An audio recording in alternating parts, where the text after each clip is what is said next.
अशोक कुमार राउत थाना को आसलु ए कि मो भिणई बसंत कुमार महांती दीर्घ 30 वर्ष है रंगियागड़ा स्टेशन पाखे होटेल गोटे करी 30-35 वर्ष हो तो तांको साइड रे मिहिर रंजन साहू और बापीकणा एक होटेल मध्य दीर्घ दिन है करी आसुतिले जेहेतु तांकर बेपार न होई आम भिणईकर टिके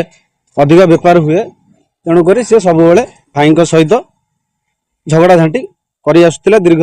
वर्ष हम एथि आम पारादीप थाना बहु बार थरे दुई थर ना लिखित अभियोग करूँ तो थाना पुणी आसिक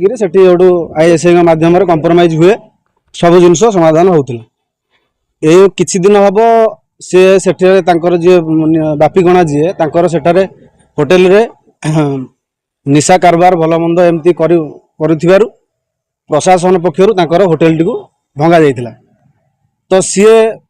तांकर चिंताधारा जे कि मो भिणई बसंत कुमार महांती माने कंप्लेन जोगी कि कौन बसत कि माने आम होटेल भांगार लिप्त अच्छा भाभी गत 2 तारिख शुक्रवार दिन भिणई आमर संध्या 8टा बेले फोन रे कथा समय रे तांको पछपटू मरणात्मक आक्रमण करते सी नीलुआ बोली गोटे पिला थिला तांको सहित बापीकणा सहित तो सेठारे पछपटू मरणात्मक आक्रमण करने सहित आउ 2-3 जन थिले भिणई मोर तले पड़ जाइथिबा अवस्था सी भाविले जे कि मृत्यु हो गला बोली तांको छाड़ी पलाई थिले तार किछि समय मध्य आमर पुलिस प्रशासन पीसीआर आसिक भाई को आमर 18 बांकी मेडिकल नहीं सेठारे तांकु कही जे कि परिस्थिति बहुत क्रिटिकल अच्छी आपण संगे संगे कटक स्थानांतरित करने आघात होता द्वारा एमती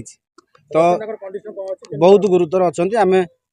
फोटो सह एफआईआर सहित जांच करके देइछु थाना रे आईसीयू रे अच्छा किम्स हॉस्पिटल रे अच्छा वर्तमान कोमार अच्छा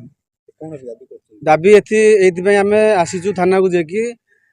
आमर यही जिनस बारंबार घटी चली तो आम आईसी को थाना आईसी को एति जनाऊँ कि आमको न्याय दरकार आउ बापीकणा आउ नीलुआ विरुद्ध में दृढ़ कार्यानुष्ठान ग्रहण करा आमर प्रशासन पाखे दाबी हाँ भौणी मो सहित आसुँच भौणीर कंडीशन टी मेंटल कंडीशन भल ना तेणुक सी किसी कहवा अवस्था ना।